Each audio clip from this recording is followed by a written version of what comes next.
terus ada konsultasinya juga, terus dari segi tools ataupun teknologinya. Jadi nanti kita akan bahas tuntas dari data management. Oke, selanjutnya tidak berlama-lama lagi, Bapak dan Ibu, saya akan panggilkan Bapak Ernest Nugraha Karim. Halo, sudah ada di layar kaca kita. Ini adalah Halo semuanya. Ya, Wah, halo. halo Kak Mirsa. Luar biasa ya, siang-siang gini kita akan mulai acara webinar nih ya. Kabar Wow, baik ya semuanya ya. Wah, hebat ini. Apalagi nanti kita hari ini akan ditemani oleh pembicara-pembicara yang sangat keren. So, setuju, karena kabar baik ya, tadi udah bilang ya. Sepertinya wajahnya berseri-seri, ada ya cahaya. kita harus berseri-seri. Oke, Oke, aku mungkin izin bacain eksekutif summary-nya dulu ya, kayaknya. Ini bener ya, ternyata Ko Ernest, aku bilangnya Kak Ernest atau Ko Ernest nih? Wah, bebas aja. Kakak aja ya, soalnya kayaknya muda gitu. Silahkan. Kak Ernest ternyata telah berpengalaman menjadi PM selama 16 tahun. Wow, keren banget. Terus delivering big data, data warehouse, data analytic, data visualization, application. Wah, banyak banget nih. Dan lain-lain ya. Yes, toy yang sudah dilihat di sini. Terus juga di sini sudah mendeliver project dengan high quality and trusted to handle critical high profile. Wow, keren banget. Berarti udah banyak banget ya, Kak Ernest ya, untuk Wah, pengalaman. lumayan. Lumayan. Oke, siap. Kalau gitu gini, Kak Ernest, saya akan percayakan panggung milik Kak Ernest, ya, situation and kondisi dibawakan oleh Kak Ernest semuanya ya, Kak ya. Udah siap ya, Kak? Siap. Oke, baik. Langsung saja dibawakan oleh Kak Ernest. Terima Oke. kasih. Thank you Kak Mirsa. Halo semuanya. Selamat siang. Jadi kalau gitu saya akan menemani Bapak Ibu semua dalam acara webinar podcast kali ini. Jadi tema acara Talk It Man kali ini adalah pengetahuan metode tata kelola data perusahaan dan pengalaman penerapan data manajemen di PT Kustodian Sentral Efek Indonesia, yaitu PT KSCI. Jadi saya akan menarik nih Ibu. Oke, jadi secara overview dulu. Jadi data manajemen itu merupakan satu kegiatan yang harus dilakukan oleh semua perusahaan agar data yang di perusahaan itu dapat dikelola dan dikendalikan sesuai dengan kebutuhan perusahaan. Jadi terdapat beberapa aspek dalam data manajemen dan salah satu yang menjadi fondasi itu adalah data governance, data quality, dan metadata. Jadi sehingga data yang dimiliki merupakan data dengan value yang benar dan dapat digunakan untuk pengambilan keputusan. Nah, jadi oleh karena itu pada acara ini kami akan membahas dari sudut pandang konsultasi jasa data quality dan tools data quality. Tidak cukup diskusi dari situ sisi saja, tapi perlu digali lebih dalam bagaimana penerapan secara nyata di perusahaan atau organisasi. Jadi kami akan mengambil contoh penerapan data manajemen di PT Kustodian Sentral Efek Indonesia. Nah, selain itu, webinar juga mengusung podcast. Jadi nanti Bapak dan Ibu dapat melakukan interaksi langsung dengan pembicara-pembicara melalui chat box pada saat sesi Q&A dimulai nantinya. Oke. Sebelum kita mulai acara, saya akan perkenalkan satu persatu untuk semua pembicara kita pada hari ini. Pembicara pertama yaitu adalah Ibu Dian Kurniasari.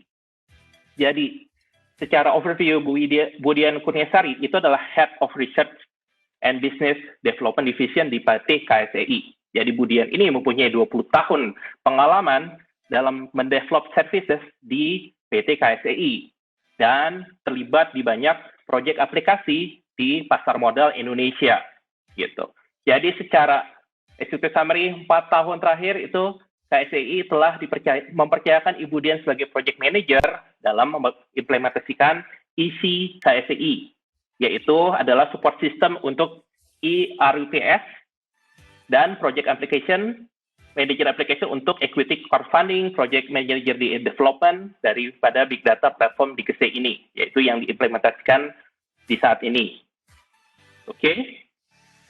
Pembicara kedua, yaitu Ibu Fitria. Oke, jadi Ibu Fitria itu adalah technical consultant di PT Mitra Integrasi Informatika. Jadi sebagai data governance consultant yang ahli di data quality dan mempunyai 6 tahun pengalaman di implementasi data quality. Jadi karir di Mbak Fitria ini itu mulai dari web application programmer, terus jadi senior system analyst, dan akhirnya menjadi data management consultant dengan punya keahlian untuk analisa data, develop data arsitektur, data policy, dan business rules of data, dan data governance implementation. Wah, keren ya. Oke, next. Bapak Bernardi Surhendra.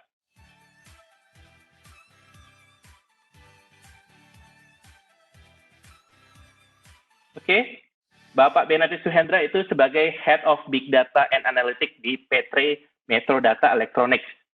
Jadi sebagai Head of Big Data Analytics, jadi Pak Bernardi itu sudah memimpin dan mengarahkan strategic dan planning dan people development, technical development, sales initiative, principal engagement, dan customer engagement untuk project-project Big Data Analytics di Metro Data ini. Jadi secara keseluruhan, Pak Bernardi itu mempunyai 14 tahun pengalaman specifically di Big Data Analytics gitu. Jadi mengcover dari sisi data integration, data quality, data warehouse, data mart, data application, data visualization, dan lainnya. Jadi banyak pengalaman nih dari Pak Bernardi Surhendra. Jadi sebelum sebagai Head of Big Data Analytics, sebenarnya Pak Bernardi ini sebagai Head of Analytics di PT Sogis Indonesia gitu, dan fokus ke SAP gitu. Oke. Jadi setelah ini presentasi akan dimulai oleh pembicara pertama, yaitu Ibu Dian Kurniasari mengenai implementation of data governance at KSEI. Oke, dipersilakan untuk open cam, Bu Dian. Oke, terima kasih Pak Ernest. Selamat. Halo Bu Dian. Halo, sehat selalu ya untuk Pak Ernest dan keluarga MI semuanya ya. Sehat selalu Bu Dian. Wah, sangat senang melihat Bu Dian ada di sini. Suatu kehormatan bagi kami kehadiran Bu Dian di sini. Ya, terima kasih. Bu Dian udah siap ya untuk presentasi? Saya serahkan waktunya ke Bu Dian. Silakan Bu Dian. Oke, terima kasih. Assalamualaikum warahmatullahi wabarakatuh. Selamat siang Bapak dan Ibu. Saya akan share slide presentasi saya. Untuk siang ini, terima kasih kepada MII yang telah mengundang KSEI untuk sebagai pembicara dalam event siang ini. Senang sekali kita bisa berbagi informasi, berbagi ilmu agar dapat dimanfaatkan di kemudian hari. Siang ini, kalau biasanya saya selalu di KSEI itu banyak bercerita tentang proses bisnis atau layanan jasa yang diberikan oleh KSEI, tapi kali ini saya akan membahas terkait penerapan tata kelola data di KSEI. Sebelum untuk masuk ke dalam penerapannya tata kelola data itu sendiri, saya akan bercerita sedikit mengenai KSEI agar Bapak Ibu dapat memberikan gambaran bagi Bapak dan Ibu terkait apa itu KSEI. Jadi kalau kita lihat di struktur pasar modal Indonesia, itu ada OJK, Otoritas Jasa Keuangan, yang merupakan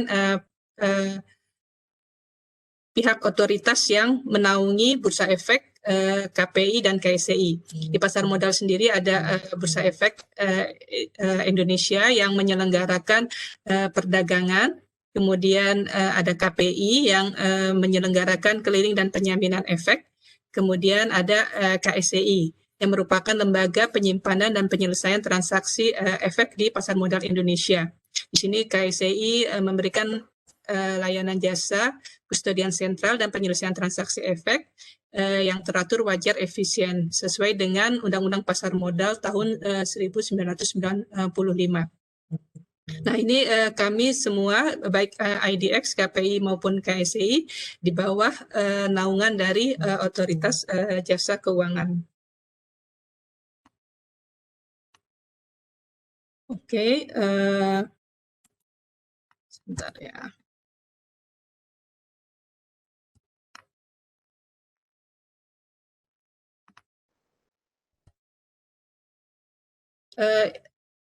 Dari sisi KSCI sendiri, member dari KSCI sejak tahun 97 kita berdiri, sudah lumayan berkembang. Di sini ada sekitar 107 perusahaan efek, kemudian 22 bank kustodian sebagai partisipan KSCI, kemudian dari sisi emiten atau penerbit efek ada sekitar 1.300 penerbit efek, terus kemudian 10 BAE, kemudian ada 98 fund manager, 64 selling agent, dan 17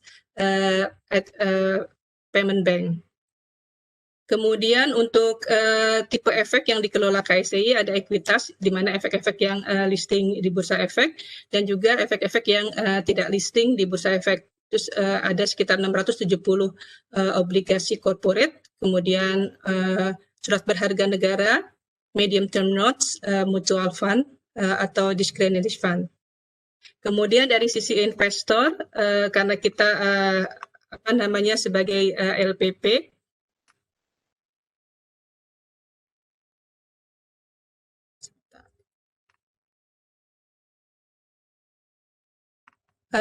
terdapat saat ini di pasar modal Indonesia terdapat sekitar 3, juta investor.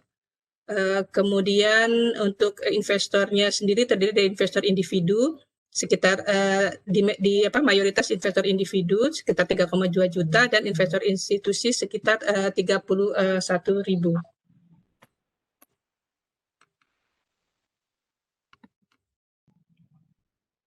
Kemudian layanan jasa yang diberikan KSCI saat ini, kita memberikan layanan untuk penyimpanan efek terkait dengan pendaftaran efek, kemudian juga pembukaan rekening efek, kemudian kegiatan distribusi corporate action, semuanya ini dikelola dalam sistem kita yang namanya CBAS. Kemudian juga untuk penyelesaian transaksi efek, baik itu penyelesaian transaksi efek di bursa maupun di luar bursa, berikut kegiatan distribusi corporate action. Ini semuanya ada di sistem utama kita di CBAS. Kemudian untuk reksadana, ini ada layanan jasa baru yang dimulai tahun 2006, yaitu penyedia infrastruktur investasi untuk yang reksadana, di mana dikelola dalam sistem S-Invest. Di situ layanan yang kita berikan yaitu penyampaian transaksi unit penyertaan, order routing seperti proses subscription, redemption, dan proses switching. Juga penyampaian post-trade processing atau kegiatan penyelesaian setelah perdagangan. Kemudian juga ada pelaporan dan data statik. Layanan jasa lainnya yang diberikan KSCI selain kedua sistem tersebut, KSCI juga sebagai penerbit dari SID, Single Investor Identification Number, itu untuk nomor tunggal yang wajib dimiliki oleh investor di pasar modal Indonesia. Kemudian KSCI juga menerbitkan ISIN code, yaitu semacam kode efek yang dapat digunakan secara internasional. Kemudian untuk dari sisi investor sendiri atau sisi pemegang saham, KSCI menyediakan fasilitas akses di mana investor dapat memantau atau melihat kepemilikan efek beserta mutasinya secara langsung terhadap efek-efek yang tersimpan di KSCI. Kemudian ini ada sistem terbaru yang diberikan KSCI, yaitu sistem penyelenggaraan elektronik rapat umum pemegang saham, yang sistemnya kita sebut easy.ksei.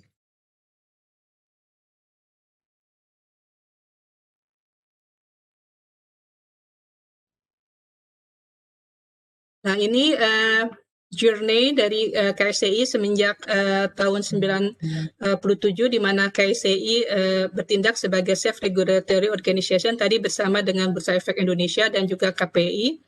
Kemudian kita memulai project scriptless trading and settlement di tahun 2000 untuk implementasinya. Di tahun 2006 KSCI ditunjuk sebagai sub-registry oleh Bank Indonesia dan juga sebagai member dari BI RTJS.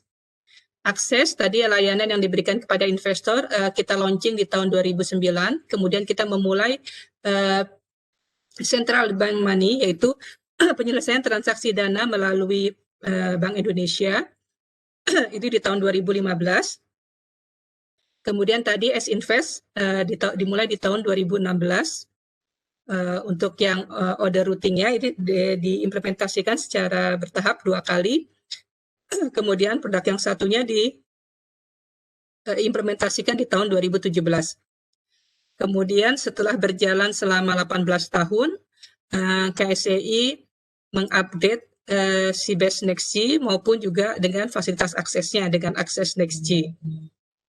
Kemudian juga di pasar modal Indonesia terimplementasi settlement T+2 penyelesaian untuk transaksi bursa. Sementara untuk penyelesaian dana melalui Bank Indonesia kita secara full menggunakan Bank Indonesia itu di tahun 2019. Kemudian produk yang terakhir ini untuk mensupport rapat umum pemegang saham dengan adanya pandemic COVID-19 di tahun ini. Maka kemarin pada bulan April tanggal 20 KSCI meluncurkan easy.ksei sehingga nanti pelaksanaan RUPS dapat dilakukan secara elektronik tanpa harus dilakukan melalui tatap muka. Nah, ini dari segala layanan jasa yang diberikan KSCI cukup banyak ya. Tadi journey-nya selama lebih dari 20 tahun. Ini semakin banyak data yang tersimpan di KSCI, terutama untuk data kepemilikan efek maupun juga dengan mutasi-mutasinya.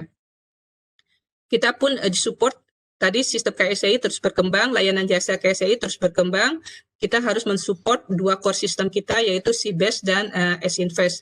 Kemudian muncul sistem-sistem baru lainnya tadi seperti RUPS yang baru muncul, kemudian juga ada fasilitas akses dan lainnya. Kemudian muncullah masalah operasional di mana kita menghadapi keterbatasan dalam penyampaian data. Jadi penyampaian data saat ini kita melalui email, melalui manual, jadi ada permintaan data. Kemudian stakeholder yang memintakan data ke kita itu cukup banyak, selain pihak otoritas seperti Bank Indonesia, OJK, juga dari KPK, PPATK, apalagi kalau ada kasus itu jadi membutuhkan pengolahan data yang cukup cepat. Kemudian juga terkait permintaan data, ini bisa dilihat bahwa mayoritas permintaan data ke KSCI itu dalam bentuk ad hoc, tidak secara rutin. Untuk yang rutin, baik internal maupun eksternal itu ada 22%, tapi mayoritas adalah permintaan ad hoc dari pihak luar. Tadi manual data processing, kita mengambil data melalui database KSCI, kemudian kita sampaikan melalui email. Untuk yang data-data yang reguler biasanya diminta oleh pihak otoritas, baik itu data bulanan, data harian ataupun data mingguan, itu bisa kita sampaikan melalui email yang otomatis. Nah, kemudian juga kita dulu pernah memiliki untuk bisnis intelijen menggunakan tools ClickView, tapi ini sudah lama tidak aktif karena berbagai macam kendala kita hadapi. Nah, ini sehingga kita butuh pada akhirnya setelah melakukan kajian kita butuh untuk masuk kepada pengelolaan data yang lebih baik atau dengan menerapkan tata kelola data. Ini saat ini juga untuk stewardship dari data atau data quality itu juga kita mengalami banyak kendala. Nah, KSEI mempunyai salah satu misi dari KSEI itu ya sebagai financial dan informasi hub di pasar modal Indonesia. Untuk kebutuhan tersebut dibutuhkan kemudahan mengkonsolidasikan data, kemudian pengelolaan tata kelola data yang baik, kemudian melakukan processing analitik data dengan baik, kemudian juga memberikan comprehensive information kepada pihak yang membutuhkan, dan juga dibutuhkan platform yang reliable, yang dapat dipercaya. Nah, dari hasil kajian kita sebelumnya ini, kita melihat teknologi big data ini merupakan salah satu solusi bagi KSEI dalam pengelolaan datanya. Tapi kita tidak hanya melihat big data saja, tapi kita juga membutuhkan adanya tata kelola data yang baik di KSEI. Nah, diharapkan dengan adanya big data infrastructure ini dapat membantu KSEI dalam melakukan analisa data secara advance, kemudian kemudahan mengakses dan menyampaikan data dengan baik. Itu juga untuk mempermudah KSEI dalam mengelola data yang ukurannya cukup besar dan menyampaikan data, baik itu permintaan data secara reguler maupun yang ad hoc sesuai permintaan. Seperti itu. Nah, penerapan big data di KSEI ini juga dibarengi dengan kita mencoba untuk menerapkan tata kelola data dengan baik. Ini gambaran bagaimana KSEI dalam menerapkan big data. Tentu saja selama lebih dari 20 tahun KSEI berdiri, kita sudah memiliki data warehouse yang memang sudah dikembangkan terlebih dahulu di KSEI. Nah, kita tetap memanfaatkan data warehouse yang ada saat ini, jadi kita melakukan tetap hybrid. Kemudian kita juga mencoba memulai untuk mengimplementasikan big data dengan memulai melakukan migrasi, tapi secara berlahan. Tidak semua kita migrasikan ke dalam big data, tetapi secara bertahap sesuai dengan kebutuhan dari data yang dibutuhkan oleh internal KSEI maupun eksternal KSEI. Nah, ini diharapkan dari beragam sistem yang ada. Ini saat ini masih kita menggunakan konvensional data warehouse kita. Kemudian dari data warehouse kita itu kita coba untuk kita pindahkan ke big data platform seperti itu. Jadi kita merevitalisasi data warehouse yang ada sekarang. Kemudian kita juga mengembangkan beberapa tools seperti untuk master data, data dictionary, kemudian data quality tools, terus kemudian menerapkan data warehouse di big data analytic seperti itu. Kemudian untuk tata kelola datanya sendiri, kita juga dari 11, kita menggunakan framework Damabook. Nah, ini di mana kita tahu ada 11 area di sana, tapi kita pun penerapannya secara bertahap.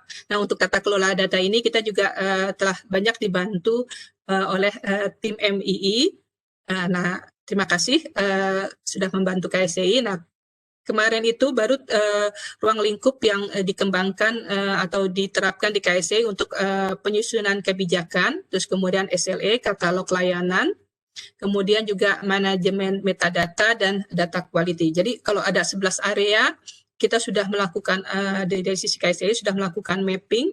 Nah, tapi penerapannya pun bertahap. Ini diawali dengan 3 area terlebih dahulu. Seperti itu. Oke, demikian Pak Ernest presentasi dari KSEI siang hari ini. Wah, baik. Terima kasih banyak ya Bu Dian ya. Keren banget loh sharing knowledge-nya Bu. Jadi kita tahu ya sekarang ya bahwa pentingnya untuk implementasi big data dan data governance gitu. Dan ini saya yakin juga bisa bermanfaat bisa bagi dipisahkan itu Bapak. Ya? Tidak bisa dipisahkan Bu. Satu kesatuan teknologi dan data governance-nya. Mantap Bu. Ya, Jadi saya yakin juga ini dapat ya. bermanfaat bagi Bapak Ibu juga nantinya gitu. Baik, kita langsung lanjutkan dari sisi konsultasinya nih. Jadi pembicara kedua yaitu Mbak Fitria mengenai data quality governance. Dipersilakan untuk open cam dan presentasinya Mbak Fitria. Ya, halo Kak Ernest. Halo, Baik, selamat siang Mbak halo. Fitria. Baik Siang, selalu terima ya. kasih. Wah, Alhamdulillah. baik ya. Sehat selalu ya. Baik, sudah siap Mbak Fitria untuk presentasinya? Insya Allah siap. Oke, kita mulai ya. Saya serahkan waktu ke Mbak Fitria. Monggo. Oke, saya izin share ya.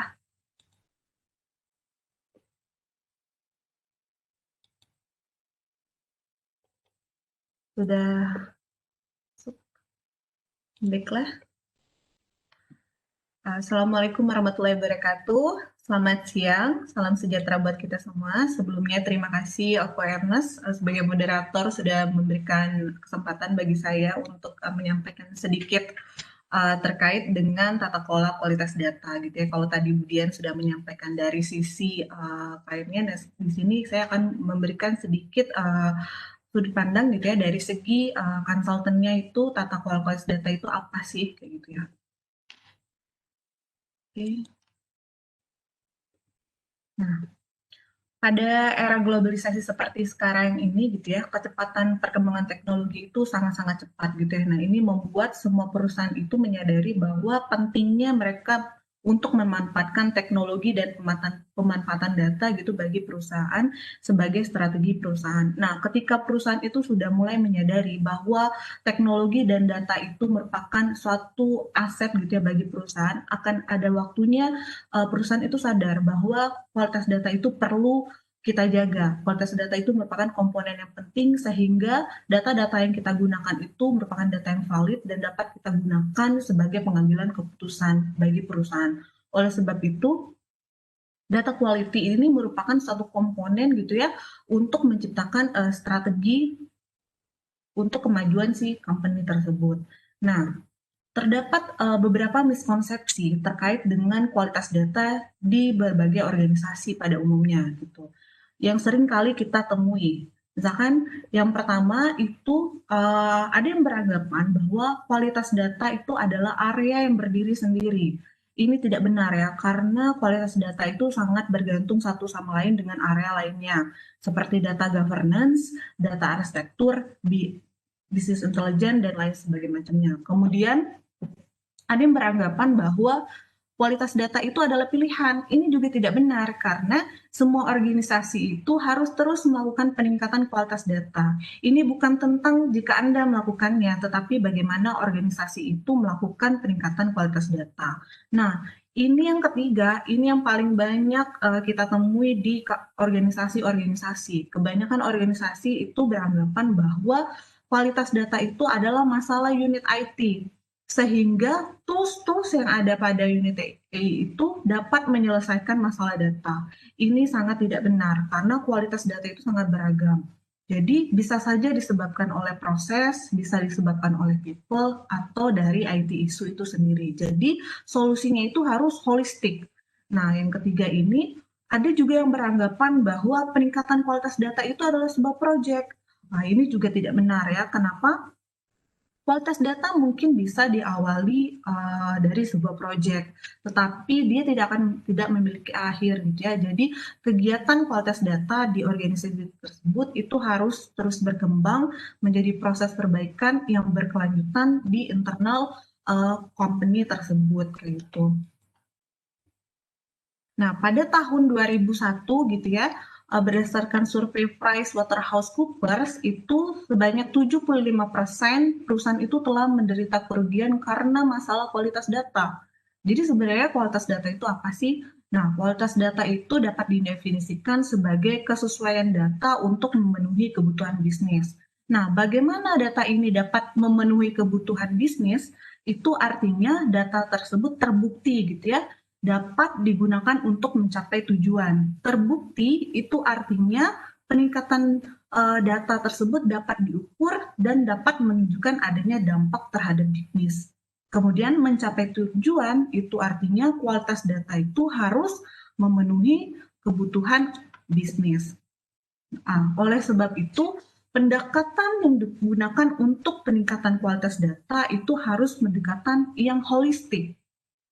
Jadi, peningkatan kualitas data itu merupakan kolaborasi antara people, proses, dan teknologi gitu ya. Jadi tidak hanya dari sisi teknologinya aja, tapi juga dari segi people yang merupakan sebagai stewardship-nya gitu ya, yang bertanggung jawab memberikan standar data yang baik itu seperti apa, kualitas data yang benar dan tidak itu seperti apa, kemudian tersedianya proses di organisasi itu terkait proses pengelolaan datanya, dan juga disupport oleh tools untuk melakukan perbaikan kualitas datanya. Nah, mungkin tadi Bu Dian juga udah mention sedikit gitu ya. Jadi memang kerangka kerja yang paling terkenal gitu ya untuk pengembangan tata kelola data itu adalah data DAMABOK gitu ya, Data Management Body of Knowledge. Jadi di sini yang saya sajikan ini merupakan DAMABOK Second Edition gitu ya, yang dikeluarkan pada tahun 2017 oleh Dharma International. Jadi sebenarnya data quality itu merupakan bagian dari tata kelola data.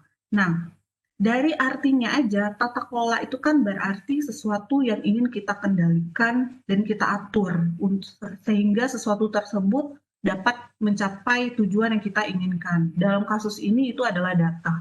Jadi kita pengen data yang kita miliki itu dapat kita kendalikan dan kita atur gitu ya sesuai dengan tujuan perusahaan kita. Oleh sebab itu kita memerlukan sebuah tata kelola data. Nah, data quality ini merupakan bagian dari data governance. Agar data tersebut dapat diatur, dapat dikendalikan, dan dapat bekerja buat kita, jadi bukan kita yang bekerja buat data, tapi data yang bekerja buat kita gitu ya, maka terdapat beberapa area yang harus diimplementasi memang. Di sini ada 11 area kayak gitu ya, dan salah satu areanya itu adalah data quality.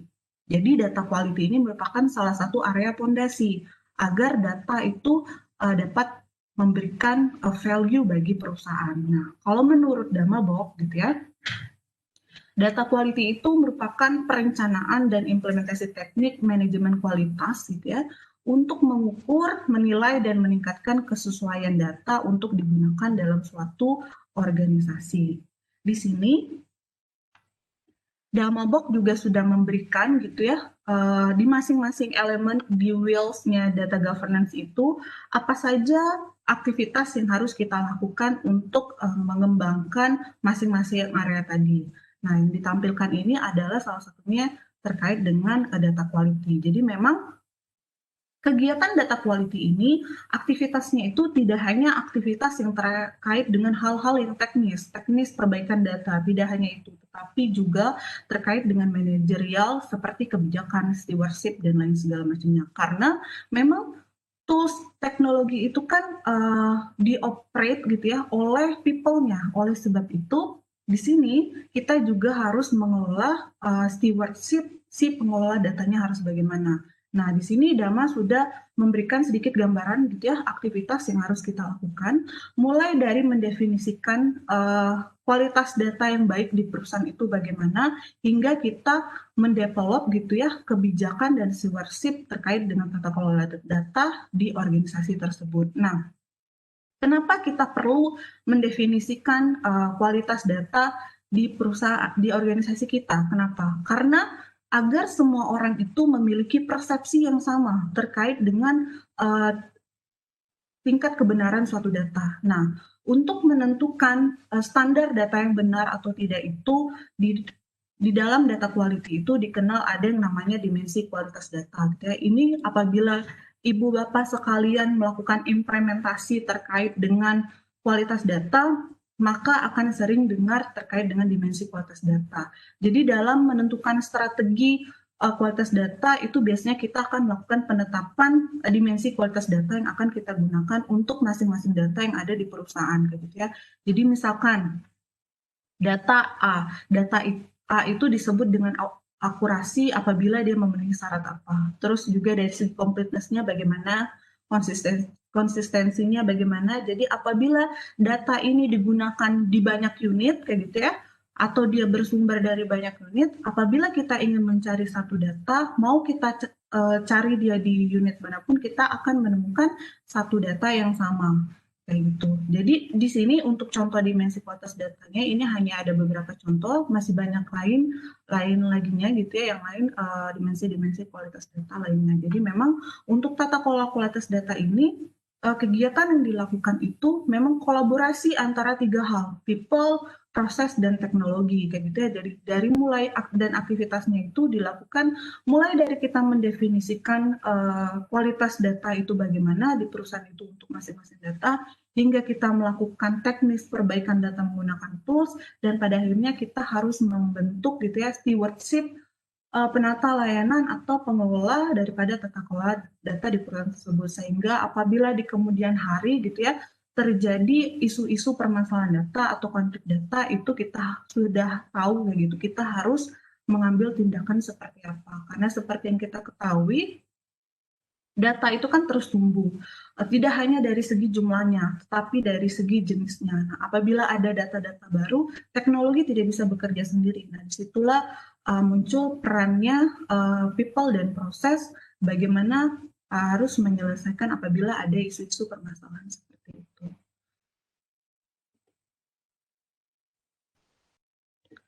Mungkin karena sekian dari saya, untuk lebih detailnya nanti mungkin bisa ditanyakan via chat gitu ya. Wah, baik. Terima kasih Mbak Fitria. Keren sekali nih sharing knowledge-nya. Jadi kita ketahui ya bahwa pentingnya untuk data governance. Jadi selain kita implementasi teknologi, ternyata itu data governance itu perlu, terutama data quality-nya. Jadi itu gabungan antara people, proses, dan teknologi. Jadi itu tidak bisa dipisahkan. Gitu. Jadi kita lanjutkan ya dari sisi ini. Pembicara ketiga, yaitu Pak Bernardi Suhendra. Dipersilakan untuk open cam dan presentasinya. Halo, selamat siang semua. Wah, kabar baik Kedengaran nih ya ya suara dari saya? Pak Bernard ya. Baik, Pak Ernest. Wah, keren. Oke, sudah siap ya untuk presentasi? Kita mulai saja. Saya serahkan waktunya ke Pak Bernardi. Ya, layar saya sudah terlihat ya? Sudah. Oke, semuanya selamat siang. Terima kasih sudah menghadiri acara kami ya. Terima kasih juga khususnya pada Bu Dian yang sudah membantu mengisi acara. Jadi perkenalkan saya Bernardi Suhendra sebagai Head of Big Data and Analytics di Metadata Group. Jadi topik saya hari ini adalah bagaimana cara memulai proyek pengelolaan Big Data Analytics yang baik dan benar. Jadi memang Big Data Analytics ini kita harus korelasikan dengan kebutuhan bisnis ya. Jadi tidak hanya implementasi teknologi ya, tapi bagaimana Big Data ini mampu menyelesaikan suatu permasalahan bisnis. Ya, jadi pentingnya kita mengukur kinerja proyek ini berdasarkan use case yang kita mau selesaikan dan apa bisnis benefitnya. Nah, jadi nanti seputar bagaimana cara kita mulai proyek Big Data Analytics yang baik dan benar. Ya. Singkat saja, ya mungkin sekalian perkenalan tentunya dari sisi division Big Data Analytics kami. Ya. Kami ada 6 pilar, ya kalau secara Metadata Group sebenarnya kami ada 8 fokus pilar, yang salah satunya adalah Big Data dan Analytics. Di bawah pilar ini kami ada 6 subpilar. Ya, 6 subpilar ini terdiri dari Data Visualization, Data Management, ya Enterprise Performance Management, Big Data, Data Science, dan Social Media, Monitoring, dan Sentiment Analysis. Ya, kalau di sisi data visualization, ya mungkin Bapak Ibu sudah ada yang pakai tools basis intelligence, ya atau untuk dashboarding, reporting, ya untuk mengakses data dan informasi kapanpun dibutuhkan ya. Dan kami juga ada suatu practice namanya IBCS, ya International Business Communication Standard, yang dimana untuk membangun sebuah dashboard yang baik dan benar. Ya, tujuannya agar informasi itu dapat lebih mudah dicerna dan digunakan dan dikonsumsi oleh pengguna bisnis. Dari sisi data management, ya tadi kami selaras dengan tim consulting, ya berdasarkan konsep Dharma. Dari sini ada konsep data warehousing, ya approach kami bisa berdasarkan Kimball approach ataupun juga Inmon, ya top down atau bottom up approach. Ada data integration, ya ETL, ELT, ya data cleansing, data quality yang tadi sudah dijelaskan juga oleh Fitria, ya data governance dan juga data replication, ya CDC, terutama bagi Bapak Ibu yang ingin implementasi real time analytics, ya jadi di zaman era digitalisasi ini ya kebutuhan data informasi semakin cepat, jadi banyak yang memang meminta bahwa proses data penarikannya itu harus sifatnya real time ya dari sumber ke target. Enterprise Performance Management ini lebih ke arah ke financial solution yang dimana ada budgeting planning ya untuk OPEX planning, CAPEX planning, ya manpower planning, sales and ops planning, ya lalu juga ada legal consolidation ya dan beserta intercompany elimination. Lalu ada big data yang memang lagi banyak dicari, yang 3 di kanan ini yang memang lagi banyak dicari saat ini ya untuk pembangunan data lake, streaming Kalau analytics. kitabnya apa sih pakai licensingnya? Ya, lalu ada operational database, ya data engineering dan juga data science. Name user. Tim Oh, kami, one time. Amsal, sorry, boleh di mute Amsal. Oke, thank you. Lalu data science ya kami ada kurang lebih 8-10 orang data science yang memang background-nya adalah statistik dan matematik. Ya, jadi data science ini juga sedang banyak dicari. Karena jika kita berkutatnya di seputar data warehouse sama BI, memang analisa yang didapatkan adalah historical ya atau looking backwards ya. Kita mau lihat apa yang nanti terjadi ya, future outcome yang kita bisa proyeksikan, kita bisa prediksikan dan kita bisa membangun sebuah rekomendasi. Ya, tentunya semua itu adalah probabilitas ya, bukan ilmu pasti. Jadi memang based on statistik, historical data, historical pattern, ya kita bangun sebuah model untuk memproyeksikannya. Terakhir adalah sosmed monitoring dan sentimen, ya tentunya hari ini apapun industrinya, dari perbankan, mungkin dari multi finance, dari consumer product, retail, ya fashion, F&B atau apapun, tentunya kita perlu mendapatkan komentar ya dari para pelanggan kita atau customer. Nah, umumnya komentar-komentar banyak dilontarkan di sosial media yang dimana kita perlu cari dan perlu merubah ya, mentransformasi dari konteks kalimat atau kita bicara unstructured atau teks menjadi sebuah data terstruktur atau sentimen. Ya misalkan saya adalah perusahaan consumer product ya, mungkin penghasil memproduksi minuman. Ya, saya perlu tahu nih rasa minuman saya seperti apa. Mungkin saya bikin satu focus group atau Twitter hashtag gitu kan ya. Saya kumpulkan dan kita berikan kebebasan pelanggan memberikan komentar terutama untuk new product launch-nya kami. Ya, misalnya produknya, wah rasa produknya terlalu manis. Nah, itu sentimennya negatif. Wah, rasa produknya manisnya pas misalnya. Nah, itu sentimennya adalah positif. Jadi even kata-kata manis itu bisa menjadi dua artian sentimen ya. Yang dimana itu yaitu kelebihannya solusi yang ada di kami, ya kami bisa mendeteksi language bahasa Indonesia dan variannya juga ya bahasa Jawa dan lainnya ya.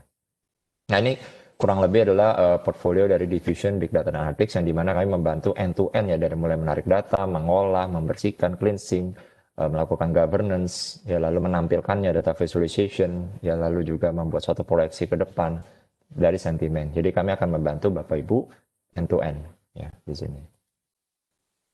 Dari kami sendiri, tim Metrodata kami memberikan 4 tipe analytics maturity yang mulai dari tahapan deskriptif, diagnostik, prediktif, dan juga preskriptif. Ya bedanya apa? Ya 1 dan 2 ini memang kebanyakan dijawab oleh business intelligence dan juga data warehouse. Ya. Deskriptif menggambarkan apa yang sudah terjadi. Ya. Paling simpel saya melihat year to date revenue saya, misalnya year to date opin saya. Atau mungkin month to date ya year on year dan lainnya sudah terjadi ya. Umumnya bersifat predefined dashboard yang digunakan oleh BOD untuk monthly business review contohnya. Yang tahap kedua ini yang memang saat ini banyak di-provide oleh tools-tools BI yang sudah ada di pasar ya, misalnya Qlik, Tableau, Power BI yang bisa memberikan kebebasan ya atau keleluasaan bagi para pengguna bisnis untuk melakukan self-service analytics.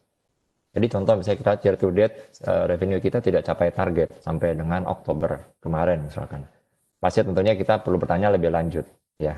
Mungkin di produk yang mana, di channel yang mana, ya di cost center atau profit center yang mana, ya kan mungkin produkku, brand atau apapun, salesman-nya siapa.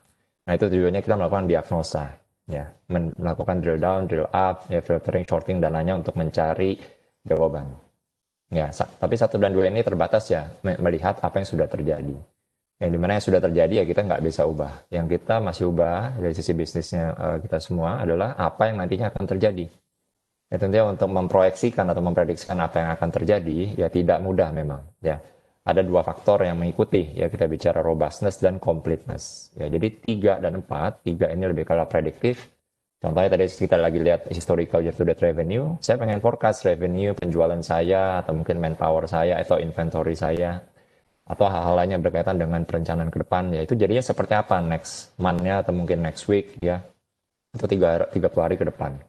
Ya, nah gimana caranya mesin bisa memprediksi ke depan ya tentunya ya seperti konsep machine learning, mesin itu belajar Ya, seperti kita manusia, mereka butuh asupan informasi dan data. Ya, mereka belajar dari pattern dan pola yang terjadi. Ya, jadi ketika kita menentukan forecast itu tidak lagi berdasarkan insting atau asumsi. Ya mungkin memang contohnya saya misalnya udah lama di bidang distribution, saya mungkin wah insting saya berkata penjualan akan meningkat 20% ya bulan depan. Ya, tapi ketika saya di challenge mungkin sama orang lainnya, kamu dasarnya dari mana Pak Bernard ya kan? Ya insting saya. Ya, mungkin saat ini bisnis kita udah nggak bisa lagi berdasarkan insting ya. Yang benar adalah orang yang memang sangat capable di bisnis, lama di sana, dilengkapi dengan data yang tepat dan akurat. Ya, itu akan lebih powerful ya, dalam making decision. Tahap keempat, prescriptive ini lebih ke arah optimization ya. Jadi apa yang terbaik akan terjadi ya. Contohnya adalah kita melakukan recommendation, memprediksi customer churn ya mungkin untuk yang telco ataupun insurance atau mungkin multi finance yang memprediksi kira-kira mana pelanggan yang tidak akan bayar misalnya bulan depan atau yang bakal lapse policy-nya bisa di insurance ya bulan depan ya. Atau even mungkin yang di manufacturing kita melakukan predictive maintenance kira-kira dalam 1 hari, 2 hari, 3 hari berapa jam ke depan mana saja mesin yang akan breakdown ya di device yang mana. Ya, tentunya semua itu adalah berdasarkan historical pattern dari data, kelengkapannya, dan juga banyaknya data histori yang kita bisa tampung. Ya. Nah, ini adalah analytics maturity model yang nanti Bapak Ibu bisa dijadikan referensi ya di internal untuk dibuatkan roadmap. Tentunya semua ingin langsung ke yang paling canggih ya memang, tapi memang ada syaratnya umumnya ya. Satu datanya ya, dan juga kelengkapannya. Ya, kenapa? Karena membuat suatu proyeksi atau prediksi yang salah akan jauh lebih berdampak negatif ya kepada organisasi ketimbang hanya reporting historical yang kurang tepat. Ya, kalau reporting yang kurang tepat mungkin ya formulasinya salah, joinnya kurang tepat dan lainnya. Tapi kalau kita bicara sampai rekomendasi yang tidak tepat, proyeksi yang tidak tepat, itu dampaknya akan lebih besar. Ya, contoh misalnya saya punya perusahaan consumer product, saya ada distribusi dan juga ada pabriknya. Ya, umumnya yang pabrik orang PPIC nanya orang produksi, penjualan kira-kira jadi berapa? Bulan depan dan 3 bulan selanjutnya. Karena saya perlu untuk melakukan material resource planning contohnya. Ya, menentukan barang-barang yang akan dipesan oleh vendor. Ya, ketika kita melakukan forecast yang salah, maka dari ujung ke ujung, hulu ke hilir supply chain itu udah salah. Ya, dari penjualannya salah, stoknya overstock untuk barang yang nggak laku, out of stock untuk barang yang mungkin akan laku. Ya, perusahaan jadi loss business, inventory-nya tidak terkontrol, working capital-nya jadi turun, ujung-ujungnya akan banyak. Padahal as simple as wrong forecast. Ya, salah kasih angka forecast. Nah itu makanya kenapa ini dibuatkan sebuah roadmap ya 1, 2, 3, dan 4. Ya. Nah bagaimana cara mulainya ya? Memang umumnya kami ketika menawarkan big data analytics ke organisasi itu yang kami tonjolkan adalah apa sih business problem yang mau diselesaikan ya, bukan dari sisi teknologinya. Jadi yang harus di-approach adalah tim bisnis, yang mungkin orang sales, orang inventory, kalau di bank mungkin orang risk, orang marketing, orang HR. Ya apa yang kita mau solve ya. Tujuannya agar big data analytics ini tidak hanya teknologi advancement, tapi juga bisa meningkatkan dari sisi revenue. Ya, atau optimizing cost, ya, atau minimizing cost yang paling bagus. Ya itu adalah goalnya. Ya tentunya pada saat kita ingin mulai, ya kita harus mulai dari suatu titik. Ya. Satu, ya paling penting adalah kita pilih quick win use case-nya ya. Quick win use case ini biasa dipilih berdasarkan urgency dan visibility-nya. Ya, urgency dari sisi dampak, ya prioritas, visibility dari sisi kesiapan datanya, kesiapan juga culture dari tim, dari departemen atau line of business-nya tersebut. Ya memang mungkin orang-orangnya memang open mindset, ya pengen lihat hal baru, ya dan pengen melakukan semuanya dalam digital, ya lebih cepat, lebih baik, dan lebih efisien. Ya, itu akan menjadi pilot project yang bagus di sebuah organisasi. Jadi tidak perlu yang big bang. Yang nggak perlu dari ujung ke ujung kita implement. Tapi kita cukup buat satu quick win use case. Start from small, tapi ada room to grow. Ya, itu yang penting. Dan tentunya, ya kita bangun big data analytics pasti akan perlu teknologinya. Ya, tapi teknologinya adalah setelah kita menemukan apa yang kita mau solve tadi. Problem solve-nya mau di mana? Quick win use case-nya itu apa? Baru kita tentukan teknologi yang cocok untuk Bapak Ibu. Ya, Bapak Ibu banyak kan pakai apa environment-nya? Oh, saya mungkin ada pakai Microsoft, ada pakai Oracle, ada banyak pakai SAP. Oke, saya startup, banyak kan semua platform saya ada di cloud. Itu bagaimana? Nanti kami akan bantu usulkan solusi yang paling best fit to your requirement. Ya, yang paling cocok. Bukannya selalu best breed, dalam arti kata best breed adalah bisa jadi ini yang paling highest TCO, ya, leading the market, mungkin tidak harus seperti itu. Bisa jadi mungkin yang paling efisien seperti apa. Ya, nanti kami akan bantu usulkan. Yang kami sebut sebagai fundamental phase. Ya, nextnya tinggal utilization phase. Ya setelah satu berhasil piloting di satu departemen, ya tinggal di roll out ke departemen lain. Dan yang departemen yang udah berhasil tersebut sebagai pilot bisa menjadi champion, ya influencer untuk internal organization. Ya bisa disosialisasikan bahwa contoh departemen supply chain sudah berhasil mengimplementasikan big data. Ya untuk apa, benefitnya apa, bisa melakukan problem solving apa. Nantinya departemen lain pun akan ikut serta. Ujung-ujungnya organization ini semua menjadi data driven culture, ya. Jadi bisa membangun culture atau budaya ya pengambilan keputusan berdasarkan data dan fakta di lapangan. Ya. Nanti teknologinya pun ya kita bisa tingkatkan ya fitur-fiturnya kita bisa tambahkan itu akan mengikuti ya. Ya, ini sampel aja use cases di financial services bisa untuk banking, bisa untuk multi finance, bisa juga untuk insurance ya. Tidak harus sama persis ya ini referensi saja secara generik. Ya, umumnya memang dipecah berdasarkan modul ya, risk, marketing, operation and finance ya, people atau SR. Ya, dari risk contohnya bisa melakukan fraud detection, ya data transaksi, bisa contoh di bank, kartu debit, kartu kredit yang dirasa ini adalah anomali, tidak sesuai dengan pattern spending dari nasabah tersebut. Ya, bisa diberikan kategori sebagai fraud secara probability, ya. Atau pada saat pengajuan polis, misalnya insurance yang baru, ya, atau pengajuan loan yang baru, ya. Ternyata nih customer-nya adalah cocok dengan profil yang sering bad debt atau ngemplang. Ya ini udah kategori high risk loan misalnya. Ya, tinggal nanti human decision mau tetap diambil karena kita ngejar target atau kita ya adjust. Plafonnya diturunin, bunganya ditinggiin. Ya contohnya seperti itu. Ya atau credit assessment ya based on machine learning ya untuk product recommendation untuk improving revenue ya untuk upselling cross selling ya tentunya customer 360 kita pakai konsep segmentation sama RFM ya recency frequency dan monetary. Mungkin untuk bank, ATM cash forecast ya dan lainnya ya. HR pun juga banyak ya. Kita menentukan employee churn model. Ya jadi tidak hanya customer yang churn, tapi juga employee yang churn. Arti kata ini kita prediksi orang yang kemungkinan resign atau flight risk employee. Ya tentunya ya berdasarkan data. Kita harus punya data historical orang-orang yang resign. Ya, alasannya kenapa? Ya patternnya seperti apa? Ya contohnya seperti itu. Ya. Atau untuk kandidat recommendation untuk rekrutmen itu juga kami sempat lakukan di perusahaan lainnya ya sebagai customer reference kami. Distribution manufacturing akan punya use case yang berbeda ya. Nah ini yang kami encourage agar organisasi itu mencari isu-isu bisnis yang terjadi yang bisa disolving dengan big data analytics. Ya, jadi tidak serta-merta kita hanya teknologi. Ya, nantinya ada tahapan-tahapan. Ini contoh di distribution manufacturing. Angka-angka ini menggambarkan use cases-nya. Ya, warna-warna ini menggambarkan kalau biru muda ini standar among peer group. Ya umumnya perusahaan udah punya data warehouse karena konsep data warehouse mungkin dari 40 tahun yang lalu ya.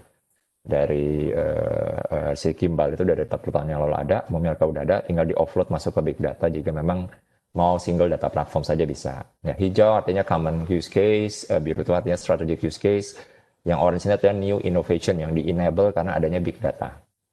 Ya.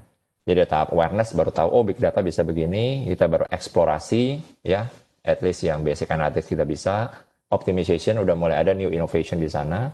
Terakhir business transformation, ya mungkin udah bisa generate new revenue stream, new department ya. Jadi kalau saya refer ke hard review, tahap tertinggi big data analytics maturity adalah business transformation atau business metamorphosis. Ya. Jadi kita membangun sesuatu yang baru, departemen baru, business unit baru, even PT baru, ya di bawah PT perusahaan Bapak Ibu, ya berdasarkan data yang sudah dikumpulkan bertahun-tahun. Ya, tentunya berdasarkan data yang legal yang kita misalnya mau monetize ya, bukan data-data personal identity. Ya itu bisa menjadi suatu hal yang baru untuk atau inovasi untuk kita bersaing. Ya. Nah ini referensi aja use case-nya macam-macam. Ya, contoh dari area supply chain kita bicara demand analytics, supply chain 360 dari procure, produce, deliver, ya recommendation engine dan lain-lainnya ya. Tergantung setiap modul. Ya pabrik akan punya sendiri, ya tentunya optimizing produksi dan lain-lainnya. Ya. Nah ini yang perlu kita cari use case-nya apa yang kita mau solve, ya apa yang bisa diimprove oleh big data. Ini beberapa customer reference ya, singkat aja ya. Tentunya salah satunya Kesei ya kami bantu deploy end-to-end big data dari mulai penarikan data tadi yang sudah dijelaskan oleh Budian ya dari Seabase ya dan lain-lainnya. Kami juga membangun unique master data investor tadi, data governance practice dan juga data visualization dashboard menggunakan Qlik. Ya. Kalau big data, Bang Sinarmas ya di sini kami membangun fraud detection, ya fraud detection customer profile. ya, dan juga customer churn prediction ya. Fraud detection kita melihat probability satu transaction debit atau kartu kredit itu fraud ya berapa persen. Kita mengelompokkan pelanggan itu berdasarkan konsep tadi segmentation dan RFM. Kita memberikan rekomendasi yang sesuai dengan pattern spending nasabah. Ya, lalu kita juga memprediksi kira-kira mana customer yang tidak akan melakukan transaksi atau yang mungkin akan drop account-nya ya dalam berapa bulan ke depan.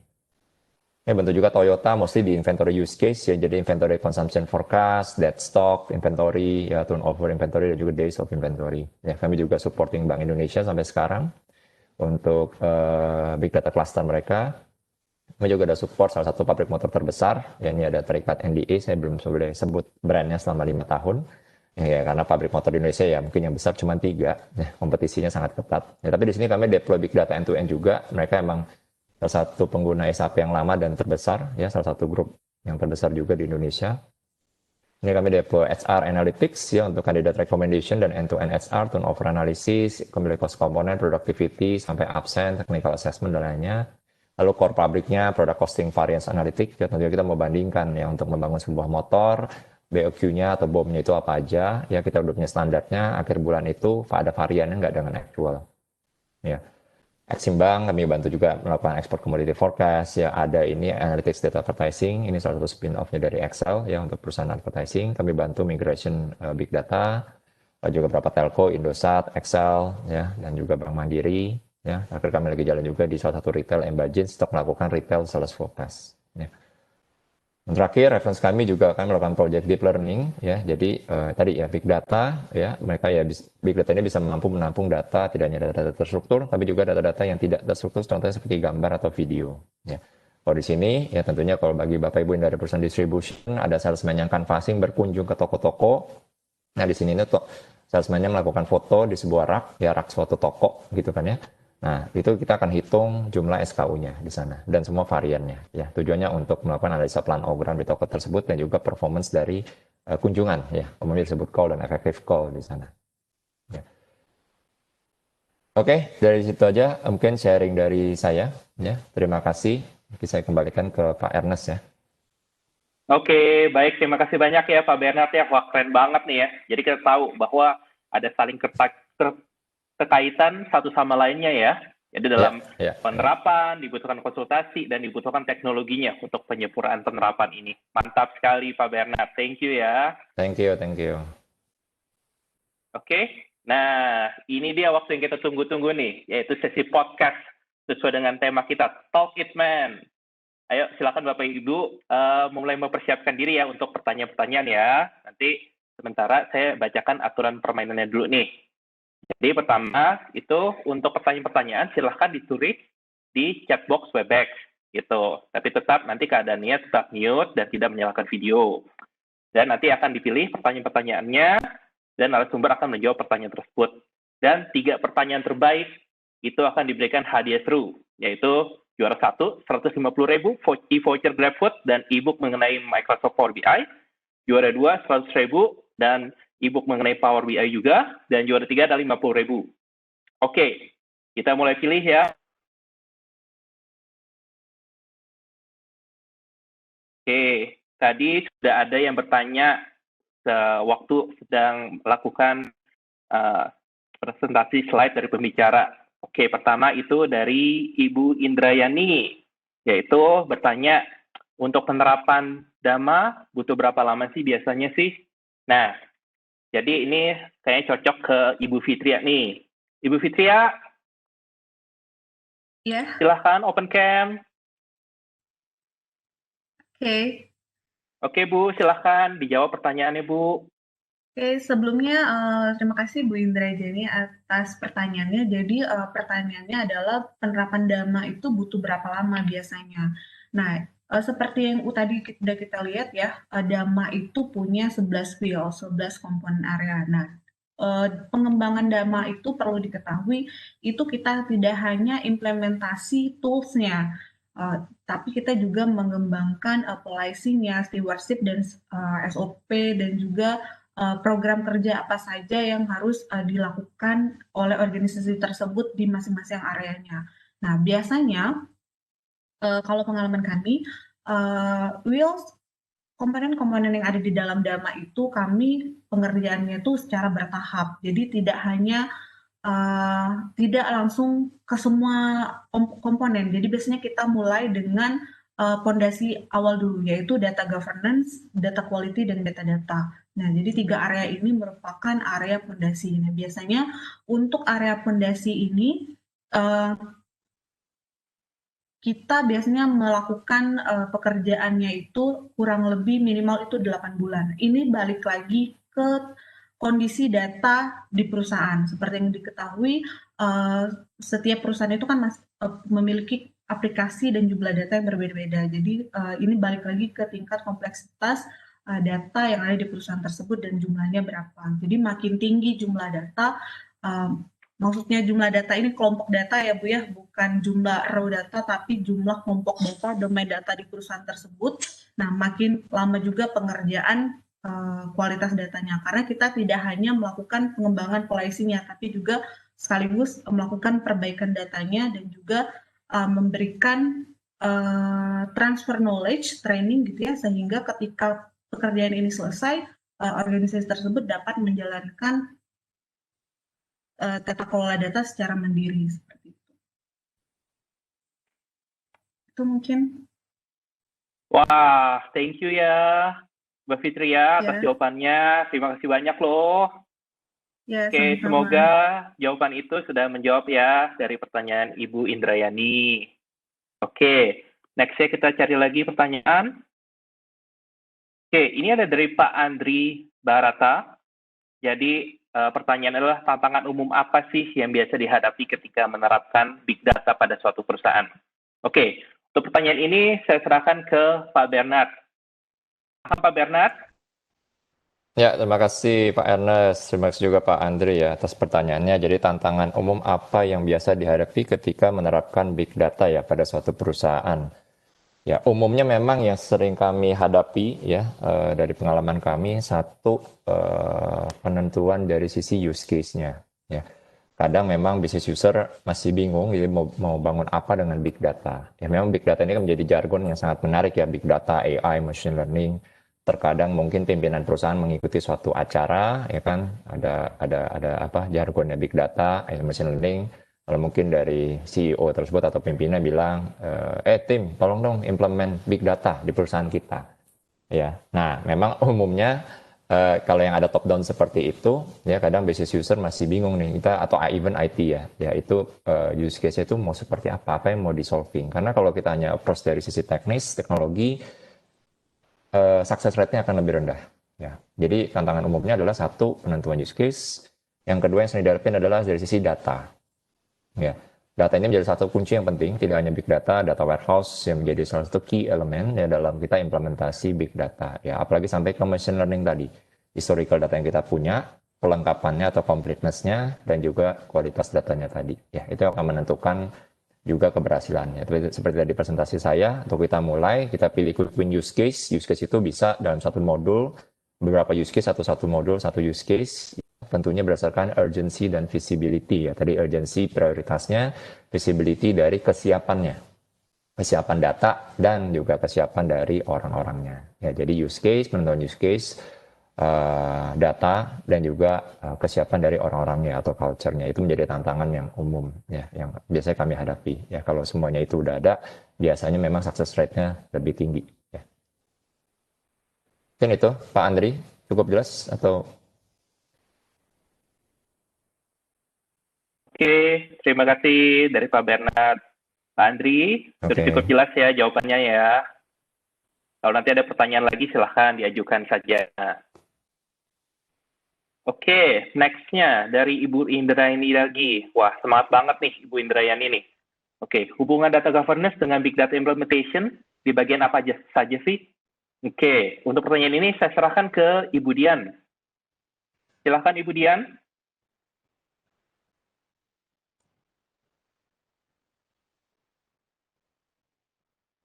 Silahkan di-unmute Bu Dian, suaranya masih termute.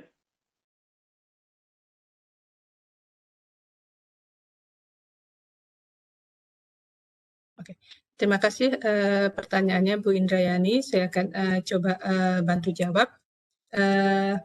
Untuk sebagaimana kita ketahui, untuk yang tata kelola data itu kita berpegang pada framework Damabook yang second edition itu, sebagaimana tadi sudah disampaikan oleh Bu Fitria.